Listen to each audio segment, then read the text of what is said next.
Welcome back, MTG Joe here, and today we're going to be doing a deck tech ahead of the new set, Innistrad Midnight Haunt. Innistrad is one of my favorite sets, that and Ravnica, so every time we revisit, I have a great time. I really like both the art direction and just the theme, the gothic horror, and it was my favorite standard originally. Return to Ravnica, Innistrad Standard was when I first started playing competitively, and I really enjoyed it. Some of my favorite decks of all times have come from there. So what we have today is one of many decks we will be eventually playing once the set comes out next week. And really what we're trying to do is just brainstorm. These aren't obviously final versions, but these are starting points of things I'd like to try. As always, we're not going to jam in every single new card and call it a deck. There's a lot of powerful decks and synergies. So really what we're trying to see is, based on the decks we kind of played in Standard 2022, what are some cards we can inject in and get some value out of it. So what we have today is a Gruul Midrange deck, and really what I wanted to do with this deck is build around the new Planeswalker, Wrenn 7. So Wrenn 7, we'll pull it up nice and big here. Oh, no, maybe.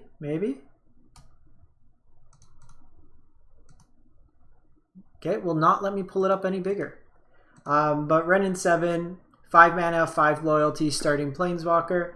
+1, you can reveal 4 cards from the top of your library, put all lands revealed this way into your hand, and the rest in your graveyard. So card advantage in one way, fuels your graveyard. We're not really a graveyard focused deck, but it does kind of play into its ultimate. 0, you can put any number of lands from your hand onto the battlefield tapped, so kind of just a way to sync. But really what I want to build around is the combination of Eska's Chariot on turn 4 or earlier with ramp into Wrenn 7. Wrenn 7 -3. Create a tree folk with reach with power and toughness equal to the number of lands you control. And basically with Chariot, you then crew it with that token and you create another copy. So in theory, you can have 2 5/5 tokens on turn 5 with a Chariot, with a Wrenn 7, plus the Chariot's tokens, and just kind of a whole bunch of value there. So what we're trying to do is with the deck, play kind of like a mid-rangey ramp style shell, and we're using the Jaspera Sentinel Magda package to get ahead on tokens, as well as Prosperous Innkeeper as another way to get tokens that can ramp us from treasure tokens. And then because we have so many creatures coming in with these tokens, Prosperous Innkeeper also gains us some life, so it's a way to kind of get ahead there. We have Ranger's Class for card advantage. Dragon's Fire is removal.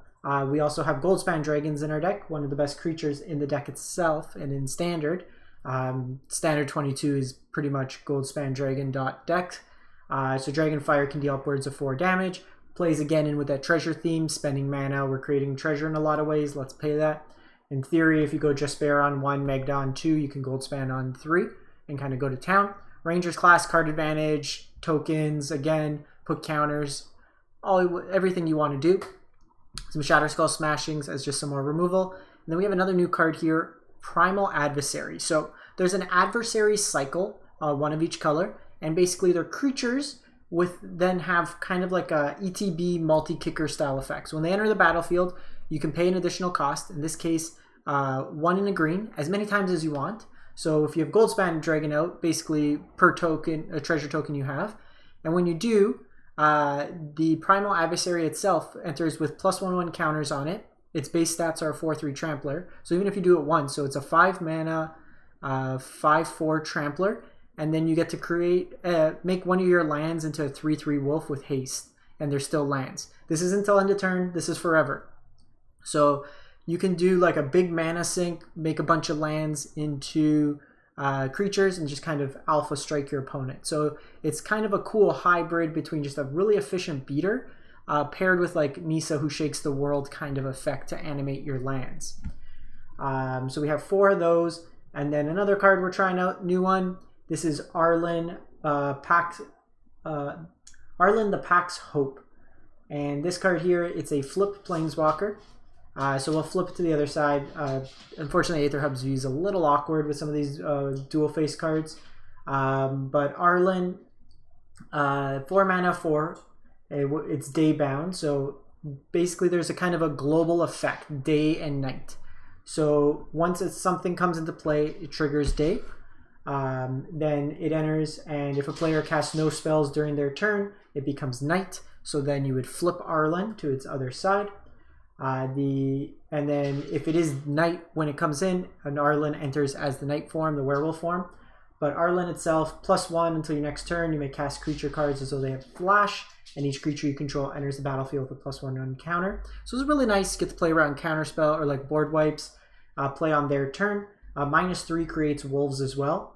So 2/2/2 wolves. Again, just playing into that token theme, more things to crew chariot. So on 4 mana, you have a bunch of ways to create multiple bodies.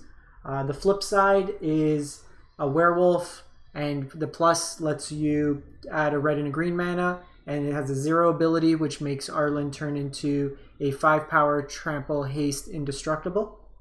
So it can enter the battlefield on night and just start smacking your opponent. So night and day can be triggered by your opponent as well, their creatures, and then it becomes a global effect. So we have that, and we have the Wrenn and 7s, and then we have a bunch of creature lands, Den of the Bugbear, Lair of the Hydra, and then we also have some of the new lands, the slow lands, if you may. So in Historic, we have the fast lands. They enter the play untapped unless you control more than 3 lands. These enter the battlefield untapped if you control 2 or more lands. So from turn 3 onwards, these are untapped lands. And then we just wrap it up with some basics. So that's the deck itself. The curve, if we look at some of the stats, let me just zoom out a bit. We have Arlinn here. This is the flip side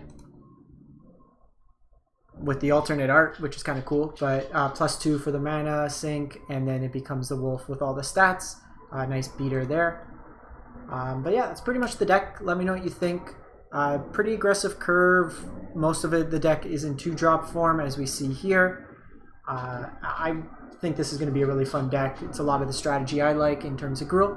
But yeah, let me know what you think. And if you have any ideas for decks that you're going to be playing, any general ideas, things you'd like to see built, let me know in the comments, and we will catch you next time. Thanks for watching. Have a great one.